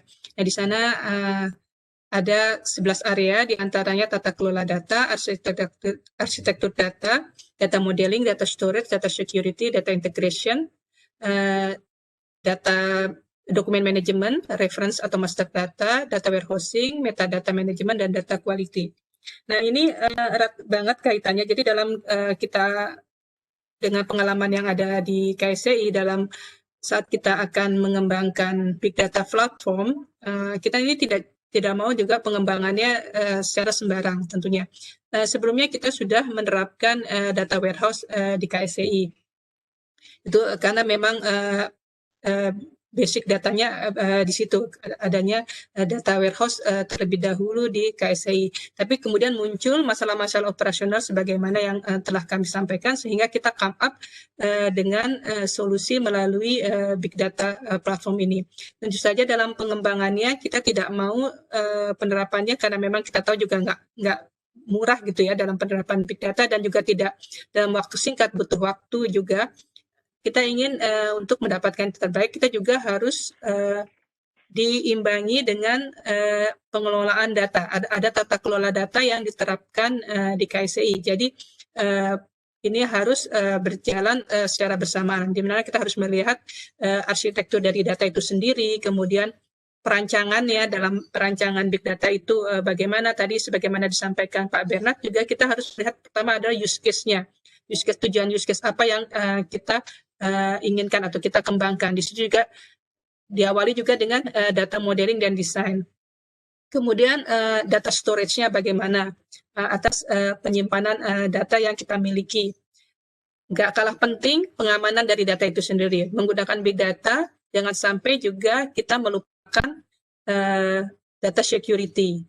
Kemudian data integrasi antara satu data dengan data yang lainnya, karena memang sumber data di KSCI cukup banyak, tidak hanya dari data internal KSCI, juga KSCI menggunakan dari data di luar KSCI, dan ini juga integrasi datanya harus diperhatikan. Kualitas datanya tadi harus juga diperhatikan. Jadi itu saja sih yang menurut pendapat saya, bagaimana keterhubungannya antara tata kelola data dengan penerapan dari big data itu sendiri. Demikian, Wah, Pak. terima kasih ya, Bu Dian ya. Ya. Wah, mantap. Semoga jawabannya bisa menjawab ya. Oke, berikutnya saya cek dulu. Ya, Oke, tadi mungkin saya mau ini tambahin dari yang poin yang tadi ya, Ernest ya, Oh, yang silakan Pak hubungan Bernard. data governance dengan big data implementation di bagian apa saja. Jadi kan tadi mungkin kalau peserta melihat presentasi dari Fitri itu kan ada dari Damabook kan ada data quality, ada data arsitektur, ada data modeling, ya ada data storage, data security, ya dan lain-lainnya. Nah, memang dari sisi Dama itu lebih ke arah konseptualnya, konteks proses prosedurnya atau SOP-nya. Nanti implementasinya kita akan menggunakan teknologi yang ada di ekosistemnya big data. Ya, contoh kayak tadi data quality, mungkin dari konteks data governance, data quality itu contoh data master table customer atau nasabah harus punya let's say kolom-kolom ini saja. Kolom-kolom ini misalnya. Kalau bisa kolom kita sebut bisa namanya critical data element misalnya. Ya ada data element ada yang critical. Critical itu yang umumnya dipakai oleh reporting atau untuk regulatory report contohnya. Yang harus ada dan terisi. Ya, nah itu nanti prosedur itu dituangkan di dalam desain modeling big data tadi. Ya, dan juga pada saat kita membangun proses atau flow atau job flow di platform ETL. Pun itu ETL bisa pakai talent atau pakai informatika atau yang lainnya. Ya. Jadi keterkaitannya adalah data governance tadi berdasarkan konsep Dama nanti akan dituangkan ke teknologi. Ya, jadi kita akan implementasi end-to-end big data sesuai dengan kaidah yang benar, yang baik dan benar, yang berdasarkan konsep data governance tadi. Itu aja sih, Pak Ernest tambahannya. Wah, baik Pak Bernard, thank you atas tambahannya ya. Wah, ini pertanyaannya sudah mulai sangat-sangat amat banyak. Jadi mungkin kami tidak bisa menjawab semua pertanyaan ini, jadi kita akan mulai memilih pertanyaan yang terbaik. Tapi meskipun nanti tidak bisa dijawab di sesi ini, kita akan menjawab nanti secara sesi offline. Gitu. Nanti ada rekan-rekan kami dari MII akan menghubungi bapak-bapak dan ibu-ibu. Oke, kita mulai. Oke, ini ada pertanyaan bagus nih dari Pak Faisal Adrian Pratama. Seperti apa ruang lingkup minimum untuk implementasi data governance ini? Apa saja yang harus dipersiapkan perusahaan baik dalam dari sisi teknis maupun non teknis. Nah, mungkin dari sisi non teknisnya mungkin bisa dibantu oleh Mbak Fitria lagi nih. Mbak Fitria, silahkan Mbak. Oke. Ruang lingkup minimum gitu ya untuk implementasi data governance ini, apa saja yang harus dipersiapkan perusahaan baik dari teknis maupun non teknis. Mungkin dari saya akan mencoba menjawab dari sisi non teknisnya gitu ya, Mas Ernest ya. Jadi ini balik lagi, kita mau implementasi data governance ini di area mana. Misalkan kita ambil contoh di data governance-nya sendiri. Jadi tadi kan ada 11 wheel ya. Ada 11 wheel dan juga termasuk wheel yang utama yaitu data governance-nya. Nah, untuk data governance-nya sendiri, dia ini yang akan memayungi semua komponen yang lainnya. Jadi hal minimum requirement yang harus kita siapkan ini, kalau untuk ruang lingkup yang data governance-nya itu sendiri, yaitu struktur organisasi perusahaan itu bagaimana, karena nanti salah satu output dari data governance ini akan mengeluarkan model organisasi stewardship terkait tata kelola layanannya sehingga dapat menyesuaikan model organisasi di perusahaan tersebut gitu ya. Kemudian SOP yang berjalan di perusahaan ini bagaimana, jadi SOP ini SOP dan kebijakan, jadi di sini nanti akan dianalisa gitu ya, apakah perusahaan ini sudah melakukan aktivitas-aktivitas terkait dengan tata kelola data, karena sebagian besar itu perusahaan sudah melakukan, tetapi memang belum mengetahui bahwa aktivitas yang mereka lakukan itu terkait dengan tata kelola data. Kemudian juga dokumen-dokumen yang terkait dengan data dan aplikasi, begitu, karena ini akan sangat memudahkan dalam pengembangan baik itu metadata maupun data quality dan data arsitektur apabila kita memang mulainya tuh dari awal kayak gitu. Jadi kalau untuk data governance-nya ini, kalau kebutuhan apa yang harus dipersiapkan kalau pada saat development, yaitu kita membutuhkan dokumen-dokumen dari segi kebijakan, SOP. Jadi nanti gunanya itu untuk melakukan analisa kondisi existing kayak gitu. Tapi ada juga dari segi tools-nya kayak gitu. Kalau tools-nya itu balik lagi di area mana, itu akan berbeda-beda tools-nya, seperti itu. Oke, baik. Thank you ya Mbak Fitria jawabannya ya. Mudah-mudahan bisa menjawab pertanyaan tersebut. Jadi tadi ada pertanyaan terkait tadi kan sisi non teknisnya ya. Nah, ini gimana nih sisi teknisnya? Dan sebenarnya itu banyak pertanyaan-pertanyaan juga yang dari Pak Yaser, dari Pak Ali Ramdhani, itu terkait minimum requirement untuk dari sisi teknisnya. Nah, ini mungkin bisa nanti dibantu oleh Pak Bernardi. Silahkan Pak Bernard, mungkin bisa bantu jawab untuk pertanyaan-pertanyaan yang terkait minimum requirement implementasi big data ini. Silahkan. Ya, oke. Terima kasih Pak Ernest ya. Jadi melanjuti tadi ya pertanyaan dari siapa tadi, Pak Faisal ya, betul ya? Ya, untuk menyambung ke yang sisi teknis ya, jadi sesuai dari penjelasan Fitria itu kalau data governance kan ini luas ya cakupannya ya, ada beberapa area gitu kan ya. Memang kalau kita implementasikan atau tuangkan ke teknis ya, itu implementasinya cukup panjang. Ya, dalam arti kata ya tadi perlu ada timnya sendiri, even data governance, ada data officer, data stewardship, ada flow-nya. Bahkan sampai kita mau let's say mengupdate, menambah master data, ya nanti ada approval-nya. Atau merubah satu critical data element di dalam satu domain data tadi ya, itu ada, nanti ada approval, ada workflow-nya. Ya proses itu sangat panjang. Ya, nah beberapa tools seperti data integration yang ada di market, contoh misalnya Informatika, ada spesifik platformnya data governance, namanya Axon Data Governance, yang memang untuk menghandle end-to-end data governance requirement dari suatu organisasi. Ya, tapi pertanyaan apakah kita harus mulai dengan Big Bang seperti itu? Ya jawabannya sebenarnya tidak harus. Ya tadi kan sesuai DAMA untuk data governance itu ada salah satu contohnya data warehouse atau big data, ada data quality, metadata management. Bisa aja kita start small, contoh misalnya saya misalnya punya perusahaan atau organisasi, ya mungkin ya bukan enterprise organization, ya contoh saya punya retail, ya fashion gitu kan ya saya punya let's say 50 toko across Indonesia. Oke, saya mungkin start dari data quality dulu, ya sebagai part dari DAMA box tadi, ya itu bisa juga. Ya, saya mau benahi master data customer saya dulu untuk mendapatkan single unique customer ID. Ya, jadi saya menghilangkan duplikasi atau deduplication, melakukan cleansing quality, melengkapi atribut-atribut dari pelanggan saya, gitu kan ya. Itu akan menjadi cikal bakal nanti untuk melanjutkan ke next use case. Misalnya kita mau melakukan product recommendation, ya, atau tadi yang customer churn itu berdasarkan single golden record tadi. Ya, jadi kita bisa sebenarnya dicicil. Tapi memang kadang kalau bicara bank gitu kan ya, mereka memang timnya mature, biasa umumnya memang langsung implementasi yang data governance platform ya, secara teknologi maupun juga secara konsepnya. Ya. Tapi akhir kata kesimpulannya bisa diimplementasi secara bertahap menurut saya. Kita lihat mana yang paling utama dan penting. Ya. Misalnya data, oh saya merasa data saya ini kalau dicek ini banyak duplikasi gitu ya. Contoh nama Bernardi ini disimpan di master data database saya ada 5 kali. Ya mungkin karena saya perusahaan ada banyak cabang, masing-masing cabang ada yang handle master data sendiri. Ketika saya tarik datanya di big data saya, misalkan ya itu nama saya Bernardi ada 5 record dengan kode yang berbeda, tapi sebenarnya 1 orang. Ya, jadi itu as simple as kita analisa jumlah customer aktif itu udah salah. Ya, as simple as kita analisa Pareto customer kita itu juga udah salah. Ya, karena contoh misalnya saya memang highly spender customer, tapi karena record saya terpecah jadi 5, karena saya mungkin suka traveling, belanja di area yang berbeda.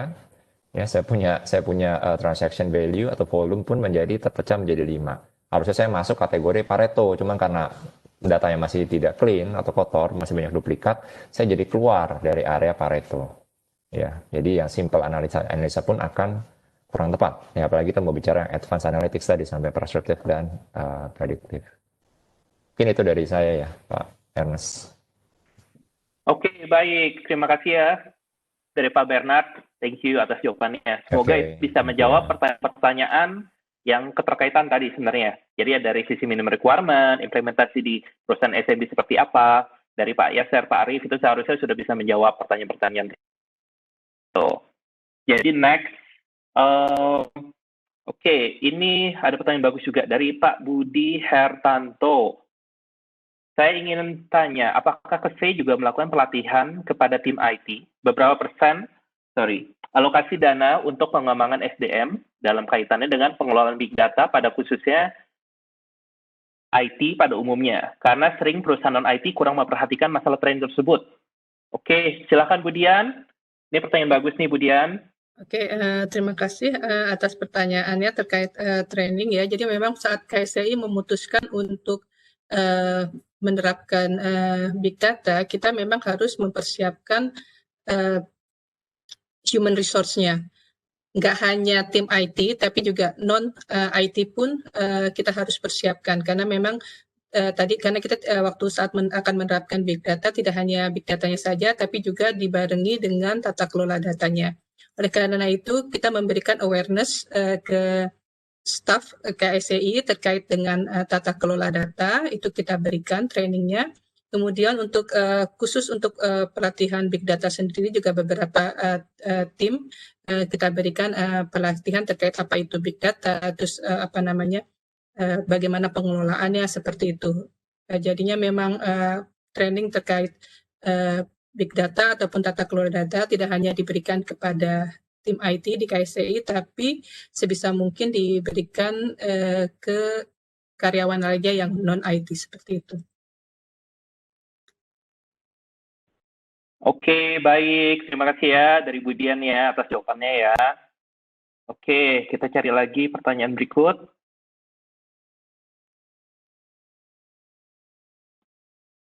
Oke, ini ada pertanyaan dari Pak Agus Gunawan. Jadi penggunaan big data itu mampu membuat kita untuk melihat lagi apa saja data yang kita miliki. Nah, apakah ada data yang terlantar atau terabaikan dan bagaimana pengelolaan data agar tidak terjadi kehilangan data?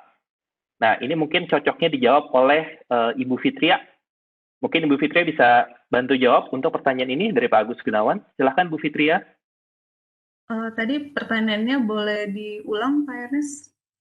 Boleh. Jadi penggunaan big data mampu membuat kita untuk melihat lagi apa yang data kita miliki. Nah, apakah ada data yang terlantar atau terabaikan dan bagaimana pengelolaan data agar tidak terjadi kehilangan data?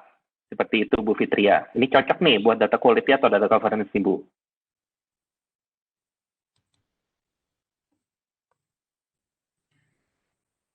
Oke, jadi pertanyaannya lebih bagaimana agar tidak ada gitu ya, agar pengolahan data agar tidak terjadi kehilangan data.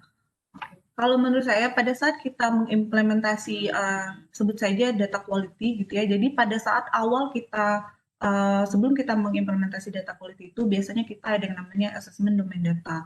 Jadi di assessment domain data itu kita sudah bisa memetakan gitu ya. Kita assess itu semua aplikasi yang dan bisnis yang ada di perusahaan organisasi tersebut kayak gitu. Di organisasi tersebut punya domain data apa saja nih. Nah, domain data ini dipakai di aplikasi mana saja. Jadi nanti akan ada matriksnya, ada kamus datanya. Jadi masing-masing data itu ada kamus datanya. Data ini dipakai di aplikasi mana, dipakai oleh unit mana. Sehingga dan nanti setelah kita dapat domain datanya, kita melakukan analisis profiling data. Jadi dari hasil profiling data ini kita bisa melihat tingkat kebenaran data itu seberapa persen. Jadi mana yang termasuk data kritikal, mana yang enggak.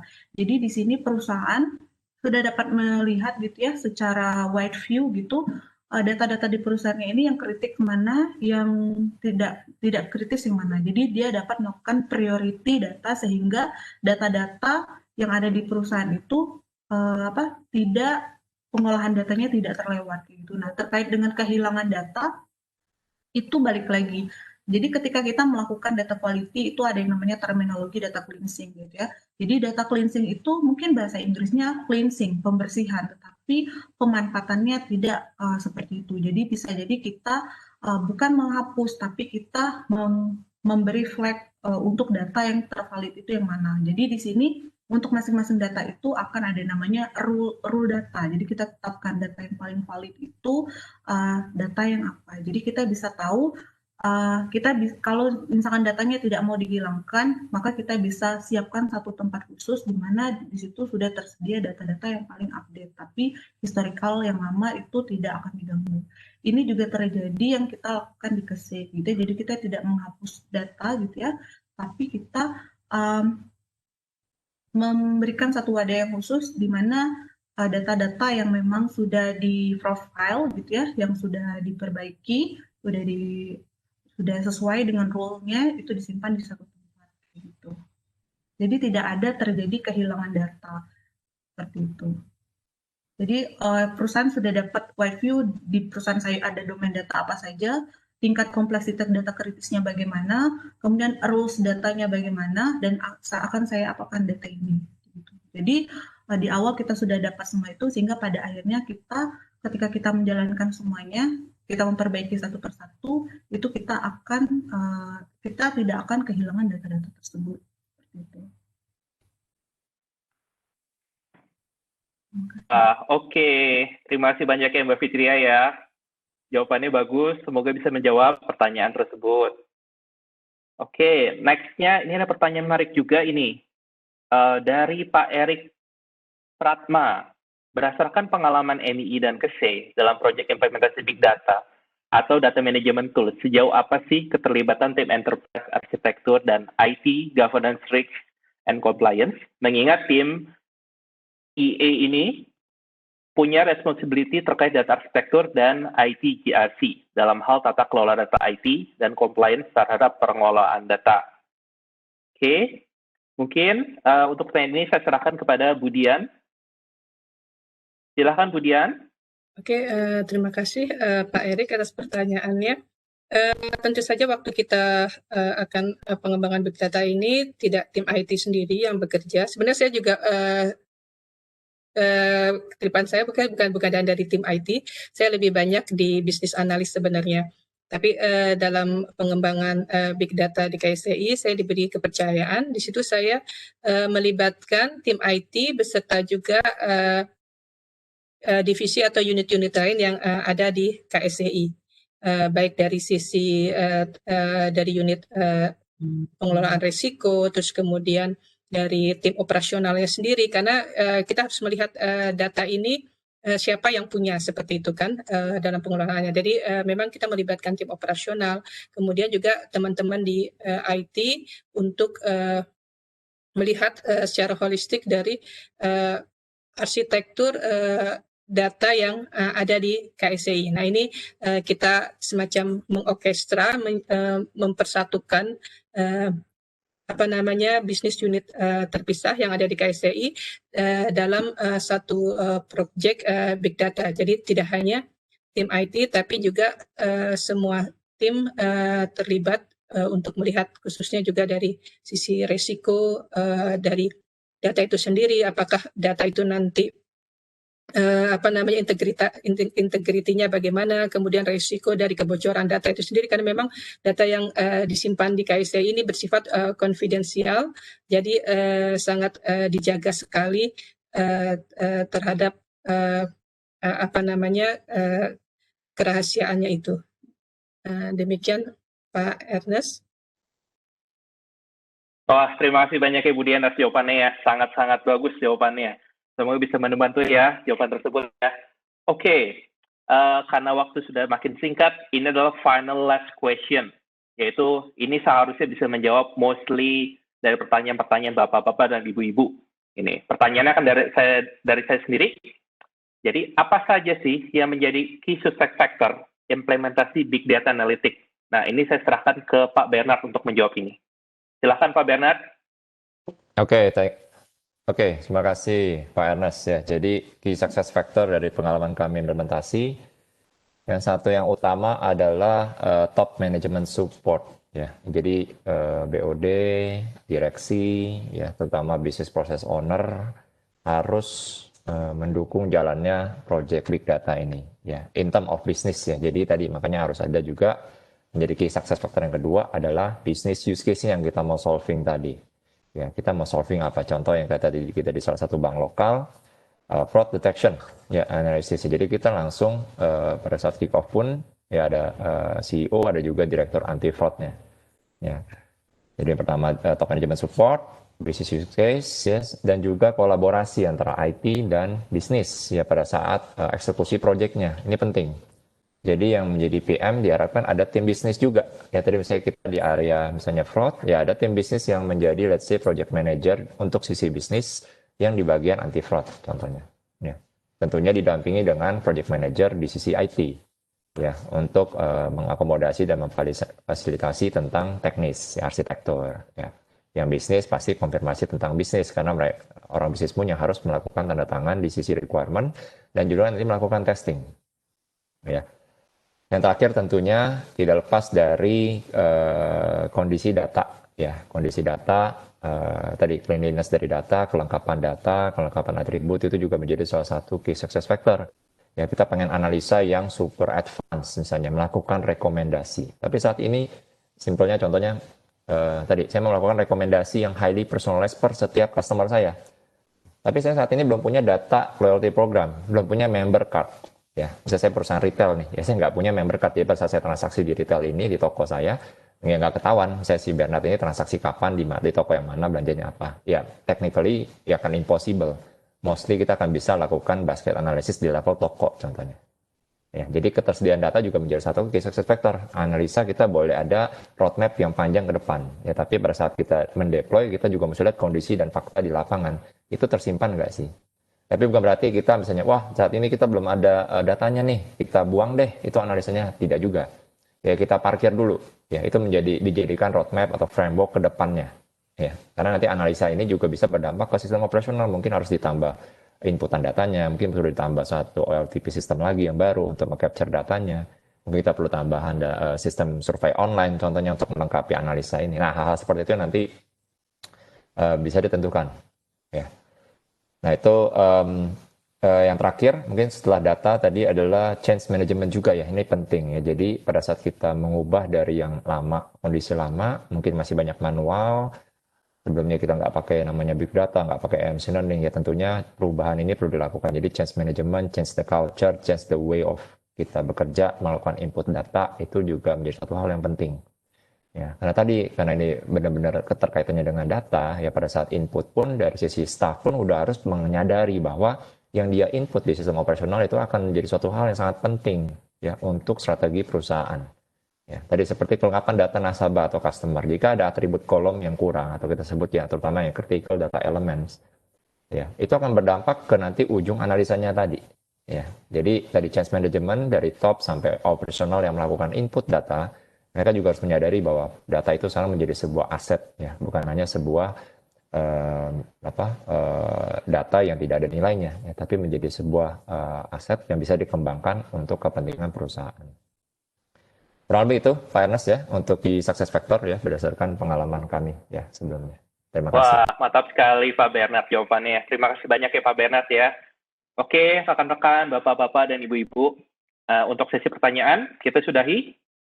Semoga dari jawaban-jawaban tersebut dan penjelasan-penjelasan yang sudah dilakukan, itu dapat bermanfaat bagi bapak-bapak dan ibu-ibu untuk implementasi data governance dan big data di perusahaan-perusahaan Bapak Ibu. Oke, jadi karena itu saya kembalikan lagi ke Mbak Mirsa. Silakan Mbak Mirsa, saya kembalikan waktunya. Oh, Kak Ernest, kita sapaan dulu dong. Keren Terima banget. kasih ya waktunya. Salah Seru yang banget paling keren. loh. Paling keren, sumpah. Terima Keren. kasih. Terima kasih juga Sampai buat jumpa. suaranya. Iya, sampai jumpa kok. Ernest, ya. Terima kasih untuk semua pembicara dan moderator hari ini yang sangat keren. Thank you. Ko Ernest, thank you Ko Berna, thank you Mbak Fitria, thank you Ibu Dian. Semuanya keren dan sangat menginspirasi sih bagi kita semua. Karena pada hari ini pengetahuan metode tata kelola data perusahaan dan pengalaman penerapan data manajemen di PT Kustodian Sentral Efek Indonesia sangat-sangat mungkin bisa sangat bermanfaat untuk perusahaan Bapak dan Ibu sekalian. Nah, tadi kan aku lihat banyak banget ya pertanyaannya, wow. Dan mungkin kalau misalkan aku di posisi pembicara tadi deg-degan kali ya, dapat pertanyaan yang cukup banyak dari audiens dan cukup banyak nih. Jadi mungkin kalau misalkan ada pertanyaan yang belum terjawab, nanti kita akan ada sesi mungkin offline setelah ini, bisa tanyakan email atau dan lain-lain, itu bisa banget kita bantu. Nah, jadi sekarang kita juga akan pilih pertanyaan terbaik. Ingat ya, tadi udah dijanjiin sama Ko Erna, akan ada pertanyaan terbaik dan akan kita umumkan di akhir acara. Sekarang saya berikan kesempatan kepada seluruh pembicara dan moderator untuk mendiskusikan siapa juara-juara penanya terbaik tersebut. Oke, sekarang saatnya kita mulai games. Oke, ini adalah game di Talk It Man. Yeay. Gamesnya apa? Silahkan operator, kita bacakan rules gamesnya. Oke, quiz time. Quiz rules. Oke, yang pertama, kalian bisa lihat di chat box Webex. Mulai sekarang lihat chat box Webex. Nah, sini sudah ada dari customer experience. Get ready, sesi quiz akan dimulai. Kalian klik linknya. Lalu setelah klik linknya, saya bacakan rules-nya ya. Bapak dan Ibu sekalian wajib memberikan nama ya. Jadi di nama itu tulis nama perusahaan dash nama lengkap. Jadi misalnya NII Das Nyimas Mirsa Arofah. Nah, di sini sudah banyak yang mulai ya. NII Das Nyimas Mirsa. Oke. Betul, di sini sudah mulai banyak. Wow, keren. Silahkan tambah lagi. Karena partisipan yang saya lihat luar biasa, sampai dengan sore hari ini jam 4, hampir jam 4, ada 60 orang. Saya tunggu ya, karena hadiahnya menarik banget nih Bapak dan Ibu. Juara pertama kami akan berikan 150.000 electronic voucher GrabFood. Lalu juara kedua yaitu 100.000 electronic voucher GrabFood. Dan juara 1 dan juara 2 juga ditambah lagi nih hadiahnya. Mendapatkan e-book Microsoft Power BI. Nah, untuk juara ketiga, kita berikan Rp50.000 voucher GrabFood. Wow, banyak banget kan? Jadi tunggu apa lagi? Silahkan daftarkan diri Anda di sini. Nah, di sini juga sudah ada ya, ada Miwon, Das Ardito HRD, ada Astralife juga, ada Faisal Adrian, wow keren. Oke, kita tambah lagi, baru ada 24 orang. Ada banyak sekali pesertanya, padahal ada 60. Kita masih tunggu beberapa menit lagi untuk semuanya ongoing masuk ke games ini. Oke, sedikit lagi masih kita tunggu. Halo Mbak Mirsa, mungkin untuk Bapak Ibu yang tidak sesuai formatnya, ini mungkin aku remove, nanti bisa langsung join kembali saja untuk sesuai dengan formatnya, yaitu nama, strip perusahaannya, atau perusahaannya strip namanya sesuai dengan di kolom chat yang tertera. Mungkin untuk ini yang hurufnya B aja, terus Michael Rangga boleh diulang kembali, yang belum sesuai formatnya, aku remove dan boleh langsung join kembali sesuai dengan formatnya gitu. Oke, thank you Mbak, sudah di reminder ke saya. Oke, kita lanjutkan ya. Jadi ada beberapa, sayang sekali ada beberapa yang di-remove. Wah, jadi yang di-remove jangan sedih, bisa lanjutkan lagi dengan format yang disarankan oleh kami ya, yang sudah kami share di chat box Webex. Ini bisa diikuti ya, perusahaan das nama lengkap. Karena kenapa? Ketika kita tahu pemenangnya nanti, siapa tahu hoki nih, contoh Bapak atau Ibu Biondi. Nah, tapi kita nggak tahu nama PT-nya dari mana. Jadi nanti tim customer experience kita tidak bisa melakukan follow up hadiahnya. Tidak bisa mengirimkan hadiahnya. Seperti itu. Jadi kita harapkan yang sudah di-remove tetap join lagi. Caranya mudah. Langsung klik lagi di chat box. Setelah diklik langsung ubah namanya, perusahaan das nama lengkap. Karena kita daripada kita gugurkan pemain, lebih baik kita remove dari awal, lalu masuk lagi. Oke, masih kita berikan kesempatan ya. Kak ya, masih bisa ya Kak ya? Mas, karena untuk kuisnya belum dimulai karena masih bisa join. Oke, siap. Thank you. Oh, kata Ibu Indra Jani katanya salah format, minta di-remove. Oke, boleh. Oke, kita masih tunggu rekan-rekan yang lain yang masih belum join untuk segera join. Untuk Ibu Indrajani sudah di-remove, Ibu boleh langsung di-join kembali.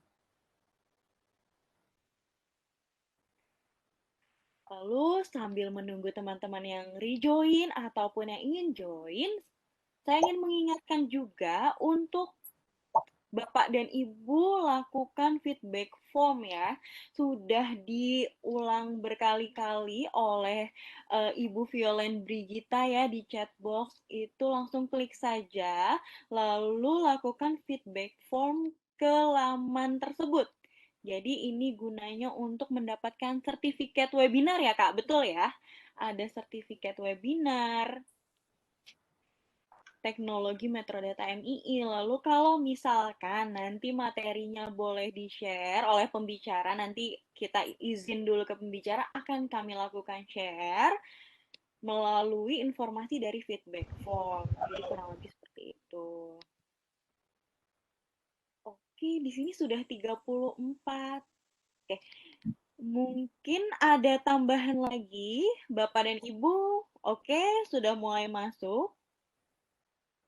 Oke, tanpa berlama-lama lagi, mungkin ya kita akan mulai dalam hitungan 10 detik mundur mungkin ya. Semoga semuanya sudah ready ya. Saya harap semuanya ready dan yang ingin join silahkan join. Oke, bubble-nya sudah mulai berhenti, mungkin kita akan hitung mundur ya. Oke. Saya hitung mundur dari hitungan ke 10. Ya, Kak Santis bersiap ya, hitungan ke 10 mundur ya. Baik, 10, 9, 8, 7, 6, 5, 4, 3, 2, 1, silahkan bermain. Mendapatkan hadiahnya. 10 detik lagi. Untuk kuisnya bisa kita tunggu selama 3 menit sambil Bapak Ibu mengerjakan. Mungkin jika nantinya udah ada yang selesai lebih terlebih dahulu, boleh dibantu untuk mengisi feedback form yang terdapat di kolom chat juga gitu. Karena dari situ nih Mbak, kita bakal mendapatkan Certificate of Attendee untuk acara webinar podcast hari ini gitu. Oke, siap informasinya. Oke, langsung nikmati games. Setelah selesai games, langsung isi feedback. Keren. Oke, sudah mulai banyak yang menjawab ya Kak ya. Sepertinya sudah mulai ada suara-suara salah dan suara-suara benar. Oke, soalnya saya juga nggak tahu tuh gampang atau susah. Seharusnya sih gampang ya. Jadi kayak ada tebak-tebak benar, salah, benar. Kan.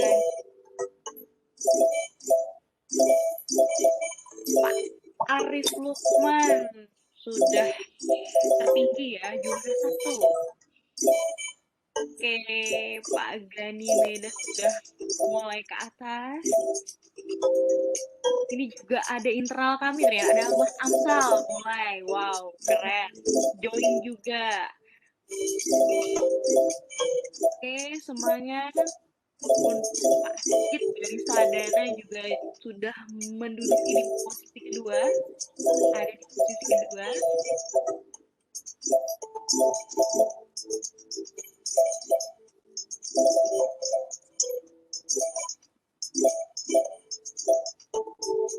Wow, keren banget. Ini di juara pertamanya tidak terkalahkan ya, masih stay di juara pertama. Pak Arif Lukman. Siap-siap, dikit lagi. Ini di 12 soal ya. 13 soal, seluruhnya tuh ada 13 soal.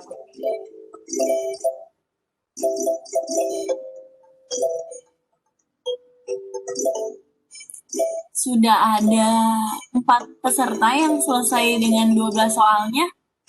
Oke, ini mau di end atau bagaimana Kak Santi? Belum sih, kita masih tunggu 2 menit lagi. Waktunya masih bisa mengerjakan selama 2 menit lagi untuk Bapak Ibu yang lainnya. Baik. Jadi ada 2 menit lagi untuk memperebutkan hadiahnya. Untuk yang sudah selesai bisa langsung mengisi feedback form agar mendapatkan sertifikat yang sudah dijanjikan oleh kami ya. Jadi kalau yang tidak mengisi feedback form pastinya tidak akan mendapatkan sertifikat. Kurang lebih seperti itu. Oke.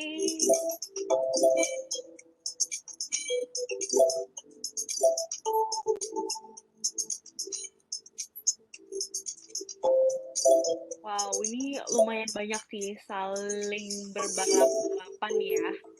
Ternyata tadi posisinya sekitar ada 30-an peserta.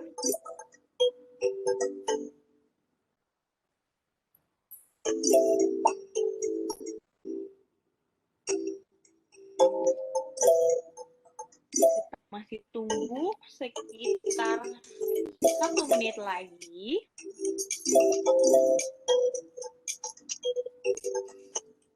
Ya, 1 menit lagi.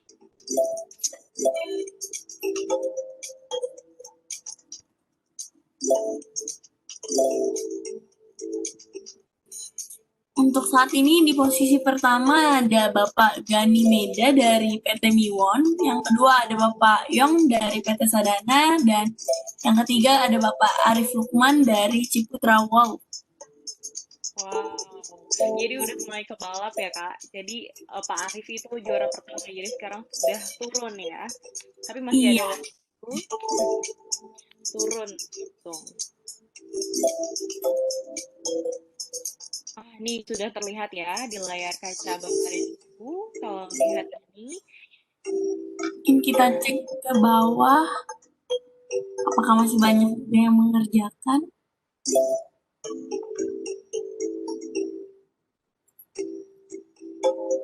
Masih ada beberapa yang mengerjakan ya di bawah. Tapi karena mungkin waktunya sudah habis, boleh kita end untuk sekarang kuisnya? Boleh, silahkan di-end dan kita Oke. tentukan siapa pemenangnya.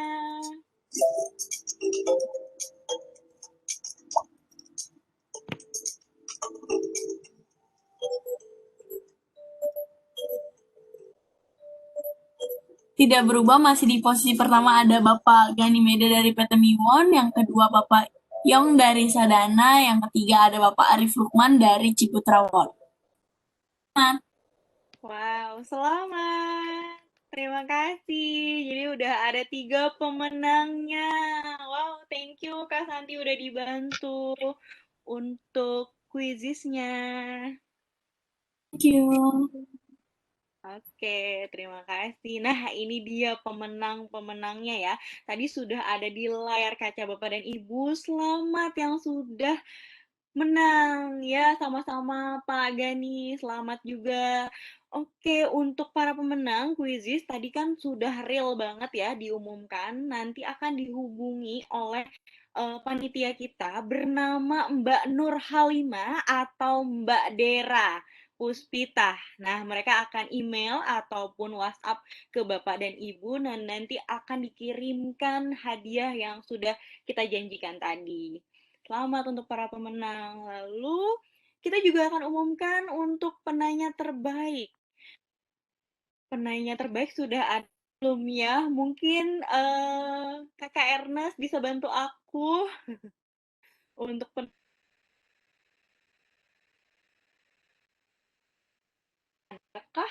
Kakak Ernest? Sudah Mbak Mirsa, itu sudah diinformasikan di dalam chat. Oke, baik. Oke, ini udah ada ya. Aku baru lihat, sorry. Ternyata juara pertama jatuh pada, mohon maaf tidak kita tampilkan namanya di sini, tapi cukup jelas ya. Juara ketiga dulu. Juara ketiga kita berikan kepada Bapak Erik Pratma. Pratma ya namanya. Bapak Erik Pratma. Yeay. Selamat sudah menjadi juara 3 dan akan mendapatkan elektronik voucher sebesar Rp50.000 ya untuk GrabFood, lumayan kan? Oke, untuk Bapak Erik Pratama, Bapak Erik Pratama, selamat. Lalu untuk juara kedua, jatuh kepada, wah ini luar biasa nih, Bapak Faisal Adrian Pratama. Selamat Bapak Faisal. Oke, selamat Bapak Faisal mendapatkan elektronik voucher Rp100.000 GrabFood dan mendapatkan e-book Microsoft Power BI. Selamat ya. Selamat. Oke, juara pertama jatuh kepada Ibu Indrajani. Ya, selamat Ibu Indrajani. Juara pertama akan mendapatkan e-voucher GrabFood Rp150.000 dan juga mendapatkan e-book yaitu Microsoft Power BI. Selamat. Oke, sudah kita umumkan semua dan semuanya akan kita hubungi kembali. Jangan lupa isi feedback formnya kalau memang belum sempat karena kita akan mengirimkan sertifikat. Dan bagi pemenang kita akan kirimkan by email ataupun WhatsApp Japri ya, melalui panitia kita nanti akan langsung menghubungi Bapak dan Ibu. Dan jangan khawatir dan jangan kecewa untuk Bapak dan Ibu yang belum menang ataupun belum mendapatkan hadiah pada hari ini, mungkin di kesempatan webinar kita selanjutnya Bapak dan Ibu adalah pemenangnya. Dan selanjutnya operator boleh di next. Baik, ini dia akhir dari acara Talk It Man pada hari ini. Saya mengucapkan terima kasih banyak ya. Saya Nyimas Mirsa sebagai MC pada hari ini mengucapkan terima kasih banyak untuk seluruh peserta yang hadir pada hari ini dan pada kesempatan ini. Semoga kita semua dalam keadaan sehat selalu, dan terima kasih juga untuk seluruh pembicara dan moderator pada hari ini, terutama juga Budian dari KSEI yang sudah berkesempatan menjadi pembicara hari ini.